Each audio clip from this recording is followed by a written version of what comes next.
Ahead of the 2023 general elections, the new Nigeria People's Party is among the most mentioned parties lately. Though founded since 2000 and won the Nnpp more than any other electoral cycle, is showing a great intent to claim some political positions in the 2023 general election. Its merger with the National Movement TNM, led by a former Kano State governor and presidential candidate of the party, Senator Rabiu Musa Kwankwaso, on the 1st of March 2022, seemed to be a major turning point in the race towards the next election. Kwankwaso brought upon the party members the famous red Kwankwasia cap. And what are the policies and programs of the party ahead of the 2023 elections?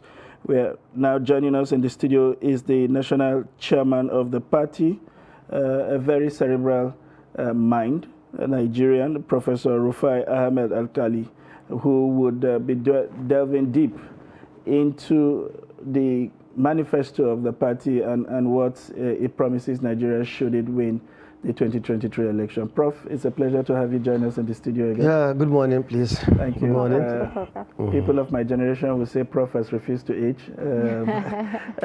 Has always been there, but it's a pleasure to have you join us in the studio. Well, thank you very much. Maybe you don't see it. If you don't look very well, you don't see it. Interesting. Thank you. Prof, to start from one of your most recent interviews in one of our sister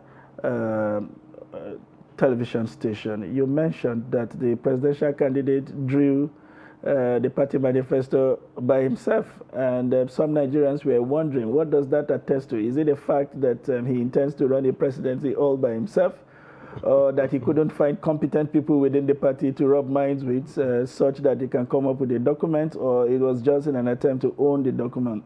I mean, beginning from that, what does it mean for the presidential candidate to have been the one who single-handedly drew up the documents that promises, that he promises to govern with should he win the election?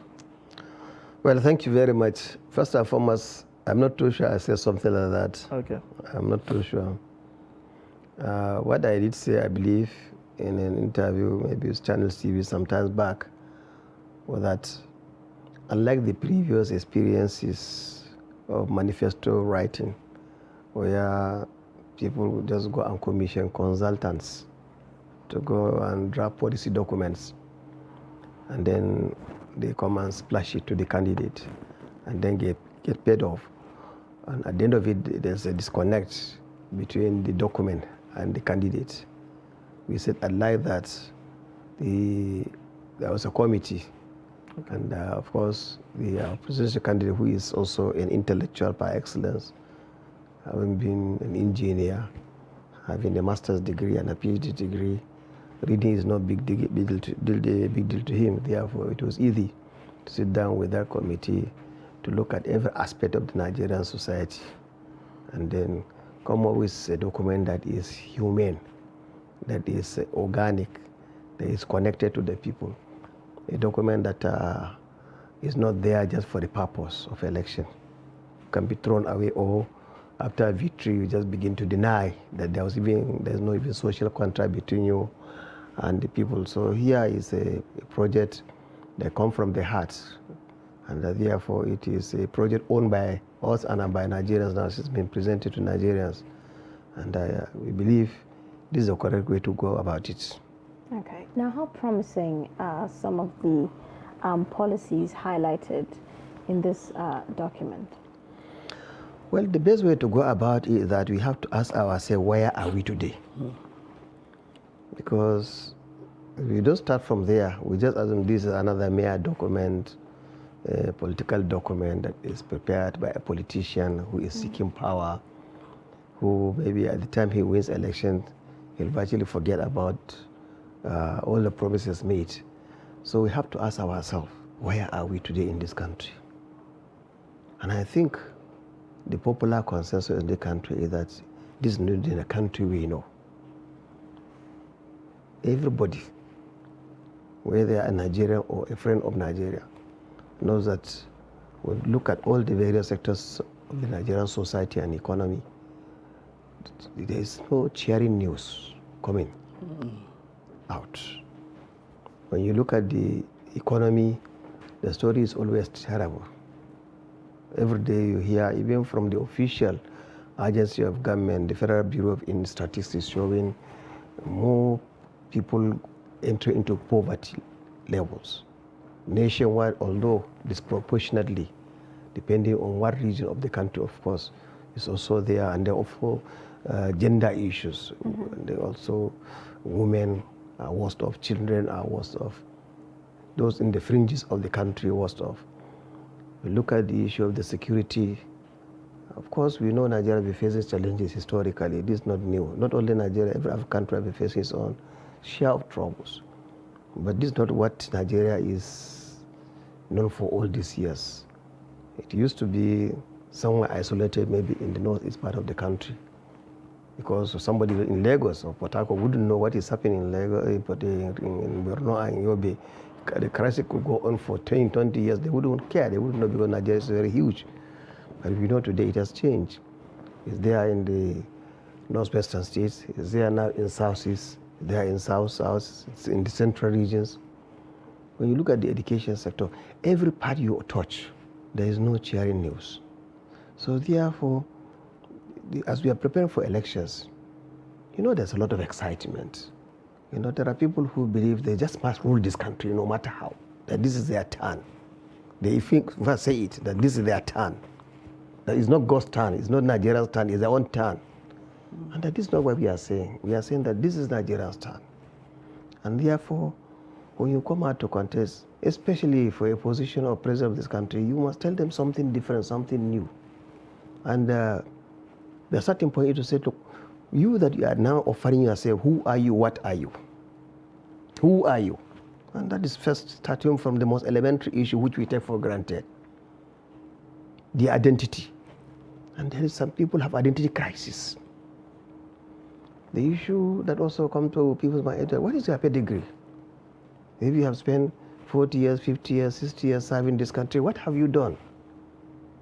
Visible, tangible, that people can see, can touch, can feel, can share. Then we can now give them the confidence that you are a kind of person that you can lead and they can follow. They'll also want to know, what is your relationship with the various organs of government over the period you served? What experience do you have in government? In the National Assembly, either in the governance level at your state, or at the presidency or any other place, so that by the time you take up this power, it's not a question you are learning on the job again. Because a period of 4 years after election, after May 29, Nigeria will be counting by the day. So they'll want to know, how are you moving away from the current condition we are in terms of security, the economy, education sector, youth unemployment, all this kind of thing. And they need the treble perception of Nigerians, once a giant in Africa, and now we cannot even stand on our feet and call ourselves and people. So in effect, what we are saying here, that any person who is offering himself in this country must first be knowledgeable about the country. But the thing that we also take for granted before, again, I'm coming back to haunt us, that issue people are even not healthy enough to go and campaign in elections. Sometimes, very soon, we see some of them on stretchers. We'll go to the campaign ground on stretchers and make, maybe it's hello, and go back. All right. So we are almost headed there. Yeah. And I think the danger signs are very clear, especially what we saw in the recent few days. Why should people do that? Why should they punish Nigerians? Because of their own vexed interest that they must rule this country by force. Is this the country that we want to have in the next 10 years, 15 years? Okay, No. Prof, we would have the opportunities for that. I would like us to, as much as possible, dissect the public document the Nnpp had put out. They called its manifesto. A number of Nigerians have gone through that document, including ourselves in the studio. And we will take these opportunities to get you to respond to some of the concerns that we have with that document. And I mean, one of the promises the document made in the area of security was that should he win, the president would would increase our security personnel by another 750,000, bringing it to about 1 million. But I was curious that the document did not speak to the agitations around state police. Would this 750,000 be under that special scheme or to the existing scheme? What does the party looking at to tackle policing at the community level? Is it just by increasing numbers or having people who are peculiar to those environments? I think this is a very good question. But I think maybe if you read the document properly, and I believe you have, I'm sure of that since you say you did, is that the fundamental thing first is that what is the cause of the security challenges we are facing in the country? There are agitations all over the country, that just like I summarized a few minutes back. And there are people, young people taking arms against the state, and they're ready to die. So we are saying that the first starting point, as he promised, as the party promised, is that he will reach out to every aggrieved group in this country. That's the starting point. To discuss with them. There must be a reason why people are taking arms. Although some of these highly politicized, but there are other more deeper issues. So the starting point is that any person or any group of persons who are taking arms against the state, the primary concern number one is to make sure that you try and discuss with them, understand their issues, and then try to deal with those issues in a very strong and fundamental way, to the root of it. Then the next one is to say, okay, beyond that, there are other things also that are following. Today, we have been hearing about the oil that we depend on, that we are not even sure how much we are producing, how much is being exported, and how much is going out, through the fingers and going to the international market. That the quota, the Nigerian quota of maybe 2 million plus barrels that we ought to produce daily, we cannot produce them. And therefore, it's a huge challenge. So therefore, the most important point is that unless you secure the borders, the sea borders, everywhere, you secure your economic assets, it's not going to work. Therefore, the issue of increasing the number of police and the military and other security services are to achieve two things. One, to ensure that something we never had before, that we are hearing today, which is unusual, that there are ungoverned territories in Nigeria, in this country. As a political scientist, I never knew that there's an ungoverned territory. But you are hearing that. So whatever the case may be, the fact that some people can kidnap citizens of this country and go and hide in some parts of the country and stay there for months and months, holding them ransom, it means that, yes, there are places that are ungoverned. Therefore, everything must be done to secure those areas, to control them physically. So Prof, my question is... Well, if I learn yes. So that I don't lose my thoughts. Okay. I'm sorry, sir. Yes, sir. That's very, very critical. So the military does not come to do normal civil security service responsibility. It's just supposed to come at the last level.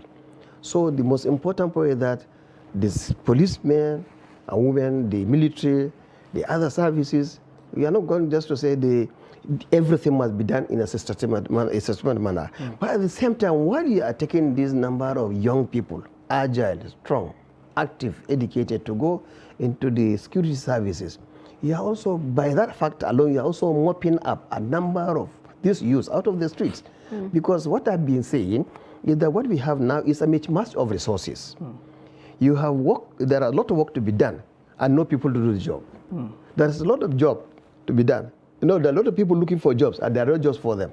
So why should you allow this mismatch? There are youth looking for work around the country, and then you say there is no work. And there is security is now porous.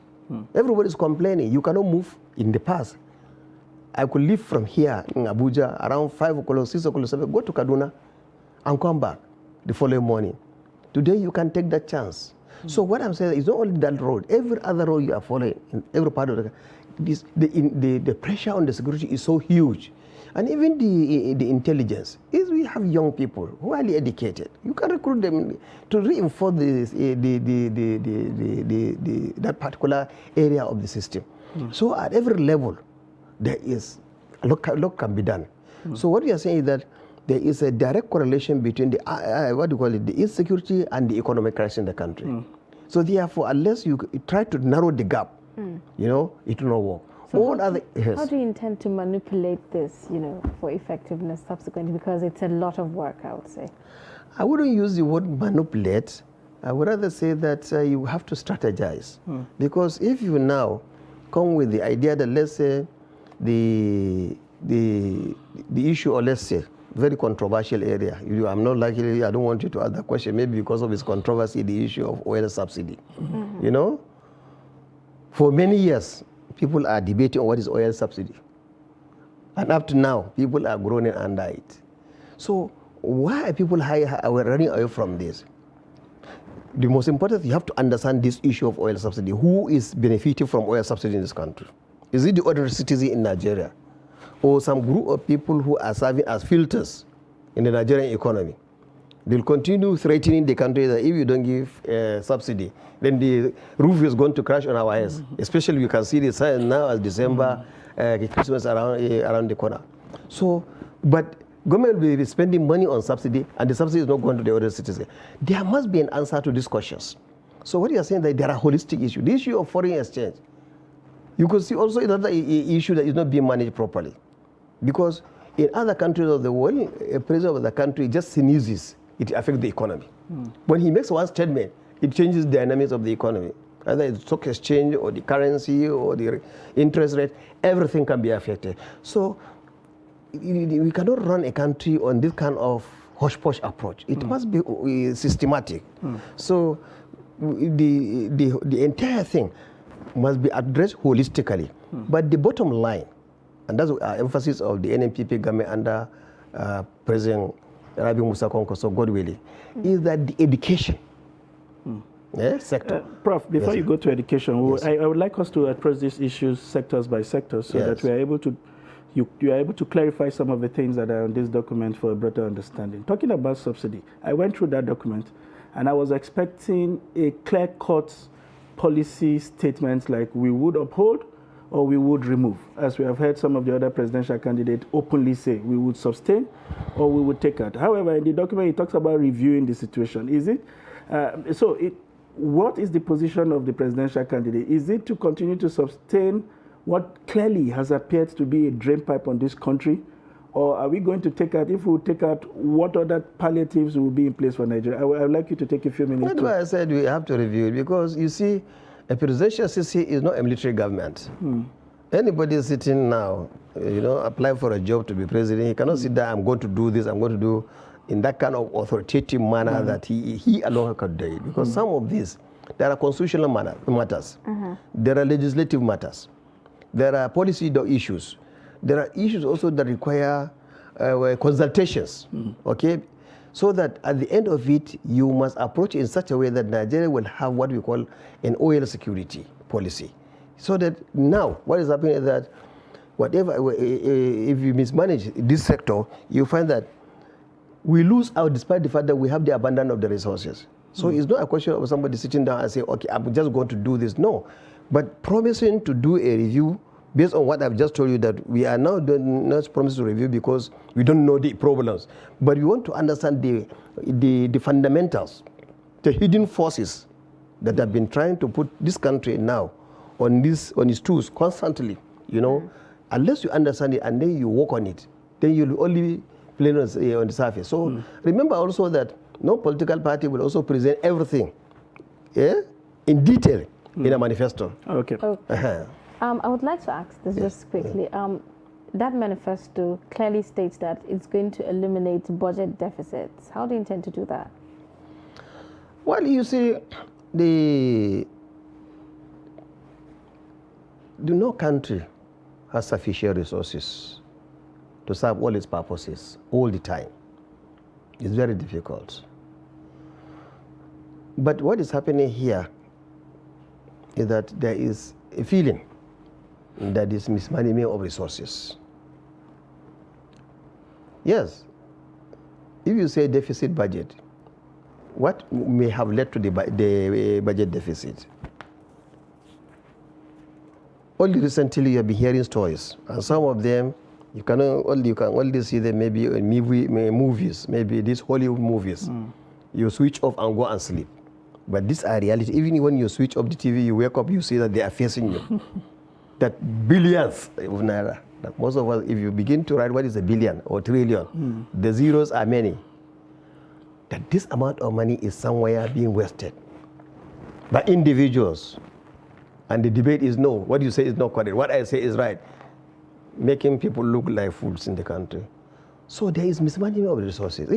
That's why the federal government itself, right from the beginning, emphasized the issue of anti-corruption. You know, because it's also concerned. But despite all these things, because again the fundamentals have not been touched, the problem keeps on recycling and recycling. So first and foremost, you must manage your resources effectively. What Senator Rabi Musa Konkosa is saying, and I think is a good message. Others, presidential have not been saying it. Either when he had opportunity to run his state, Kano, which is the largest state with 44 local government, the largest number of local government in the country. In the first term and second term, he made sure that he balanced his budget. Not only that, he also made sure that any debt he inherited, he cleared the debt. And then even left some surpluses. And then there's also something he also did, that every week whenever they had their state executive council meeting, the following morning it will be published in the newspapers. Fully, this is the details of the meetings. This is what have been approved. Contracts, everything. And then, so it was only on paper. When you go to Kano, you could see what he has been done. And it was much easier for anybody who succeeded him to just add his own value. But because the foundation has been laid. So there was something he said, which is to me very unique and touching.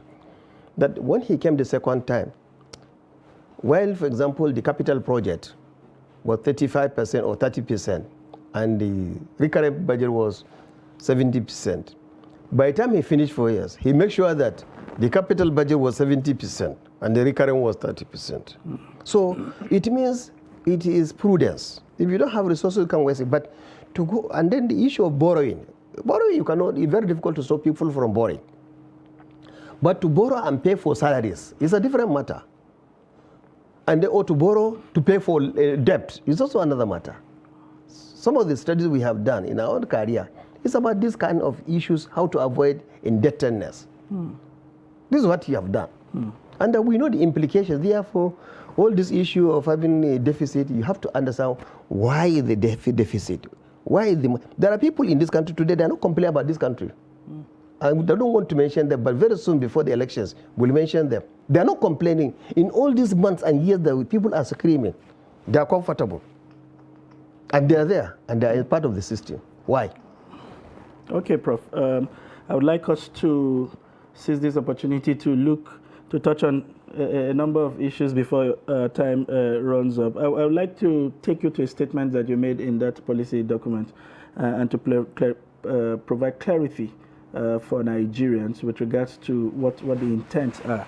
In your monetary policy, you said the Naira will be strengthened through a conscious effort of revaluation in order that it will regain the confidence of citizens as well as foreign investors. But you went on curiously in the next paragraph to say the Nnpp in government would concentrate on management of the demand for available foreign exchange through banking system without resort to import.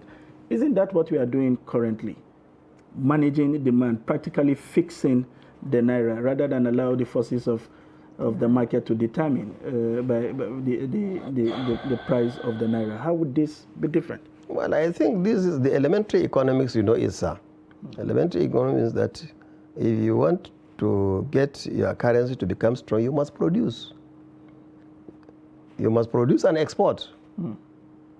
The more you export, the more you attract foreign exchange. The less you import, the more you save your own currencies. But if in the country you export nothing except oil, whose value you do not control, whose quantity you do not control, whose price you don't control, and then even itself you don't want to process it. There are people who are now promising when they come to government in 2023, even the few refineries we have in the country, instead of reviving them, they want to sell them off to vendors so that the country will remain permanently dependent on importation of fuel. So are you saying? So it's like you. Yes. somebody producing beans. You go and sell it and go and buy akara and come and chop in your house every day. But Prof, some Nigerians would argue that the refineries have been in our control for 22 years. What have we done? We don't have time to debate this matter because it's a major issue. But I'm just saying that is where Nnpp is not going. Because we have sold our asset before in the country. And we have not seen the results of the sale. If there's one sector, for example, that can make anybody cry and shout, it's the energy sector. Has it not been privatized? What is the difference? Before it was privatized and now, what is the difference? Most people will say, on the average, we are worse off. So I'm not going to go with that. It's a very complicated area, but it's a policy issue that we don't share with some of the political parties. Selling national assets. To know about that. Energy is very important. It is in these fine details that will separate you from others, Prof. Yes. And I'm saying this because even the document going by what you say, I am a bit confused, and I will tell you why. For instance, in your transport subsector, you talked about accelerating the privatization of the national carrier international routes to make it more efficient and competitive. And so I am wondering if you are and you came to the energy sector and you talked about funding the power generating firms. By that, it would mean you have to renationalize the assets. Because you can't be funding an asset that is already in the private hand. And with this, you are talking about privatization, while the government is thinking about setting a national carrier. Isn't that a contradiction? The whole thing is that, sir, it's a question of, a government acting as a government. Whatever you do, Nigerians, if you allow them to do things the way they want, they will do it the way they want. And that's it. And the result will be no complaints. So, whatever policy step you take, you must also calculate the cost and consequences of those policy steps so that you look at the overall results. Is it going to give you more value? Because the point when we wanted to make a mention before we veered off was the issue of the value of our currency. I was saying that unless the country has to produce, no matter, that's the bottom line. You must produce. But in a situation where you cannot produce, either one, because of these leakages and inefficiency in the oil sector, if you're talking about oil sector, or the decline of the, let's say, the agriculture sector, or the decline of, let's say, the manufacturing sector, or the commercial sector, the whatever. So it means that today, you know, me know, you, my sister, you know, ordinary farmer cannot go to farm easily. This past rainy season, most part of the country, especially northern Nigeria, most of them did not go to the farms because you are afraid of going to the farm. And those who are able to go to farm, by the time they get the produce, they cannot even go and clear the produce. You are talking about raw material, not processing the raw material. Then the issue of normal trade that you go between village and towns and cities. We have said transportation have virtually collapsed either because the roads are very bad or because of the security concerns. These are also issues that affect production and exports. Then you're talking about the high, the privatization, the air industry you're talking about. Okay, it's been privatized. Okay, fine. Okay. But is it efficient? We understand we are going to nationalize. If it's been done, fine, but it has to be made to work as it is. Not just because privatization sake. No. For example, you know that what is happening in the Nigerian air industry, it is chaotic. There are people who do whatever they like, nobody talks to them. And there must be order. When you miss a flight by 5 minutes, it's an offense. But the airline can keep you for 10 hours, no apology. True. You may lose a flight, nobody talk to you. I'm saying that there's indiscipline in that kind of area. And this is not going to affect somebody's business. So even if you are a businessman, a transporter, or you are an international traveler, by those hours you are missing, and this is not for one person, not for two people, you're talking about hundreds of thousands daily happening nationwide. It's all affect all our capacity to produce the best and sell the best outside the world. Therefore, whatever we do, pandering with the naira, playing with it, is different It will not add value, or saying that, oh, because somebody said that the American have said that they're not going to use particular dollar, particular year, that's why suddenly they was saying, this is like like something, like a voodoo economics. No. Fortunately, the people running the system are educated people who know the system very well. So therefore, they must tell the Nigerians why. You know, you have to, that's why I can now use your word, you said, manipulating the foreign currency.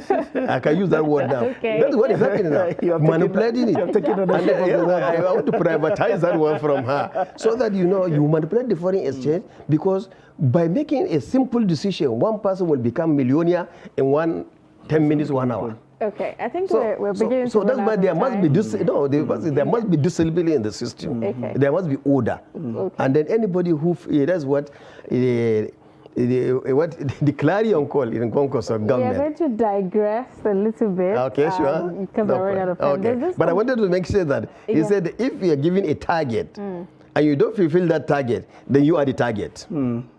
That's the clarion call in Nnpp government 2023. If you are given a target as any officer in government to perform any task and you fail to meet the target, then you are the target. Okay, Sunday, I think you should go. Before we come to education, which is one place where it appears you want to speak about, which is one area where your presidential candidate does have a very strong pedigree. Thank you very much for your endorsement. Thank you. I went through that document of yours, and I was curious that the document was silent on local government autonomy. The document was silent on the challenges of Lake Chad or even climate change crisis. And the document was also silent on diaspora voting. What's the thinking of your presidential candidate as far as these key issues are concerned? Well, I hope in answering you, I hope I remember them, all of them. First and foremost, the issue of local government autonomy. I believe, again, if you read one of the statements we made in that document, is that, again, it's a controversial area, but our party and our presidential candidate did not run away from it. He said, people are talking about restructuring of this country. Although there's so many reinterpretation what structuring of this country is all about. And it's been also changing over the years. So fundamentally, the party said that this can be put to people debate. Whether you're talking about devolution of powers, strengthening the local governments, and these are fundamental. But subsequently, in all the engagement of our presidential candidate, in all the town hall meetings, he was very clear that based on his experience in Kano, local government must get their money and functions as local governments.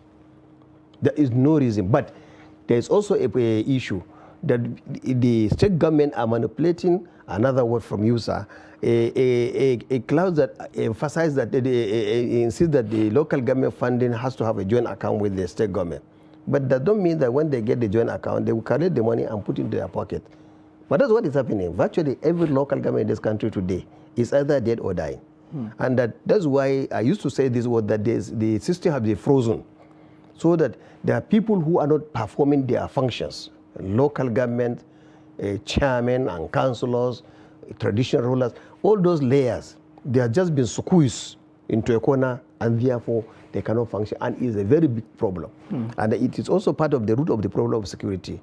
But without digressing, what the Senator Rabi Musa Konkoso is promising, which has done based on Kano experience, is coming up with a model called the Community Participation and Reorientation Program, meaning that from ward level to local government level to state level to national level, there will be a 11-member committee at each level of this, comprising the traditional ruler in the community, the clergy or the imam in that community, the youth leader in that community, student union leader, the woman leader, the philanthropist, everybody, about 11 of them, they will be charged frequently, again, based on policy, which has to be developed through the National Assembly, obviously, will now have to, periodically, amount of money will be sent to this level of government directly, so that they will now decide whether when they get this money in this month, are they going to repair classrooms? Are they going to buy drugs for the hospitals? Are they want to repair bridges? Are they want to whatever, or want to address?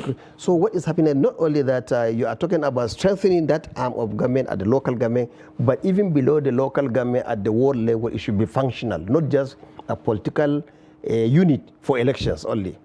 Okay. So that is the most important thing, so that it will be operational.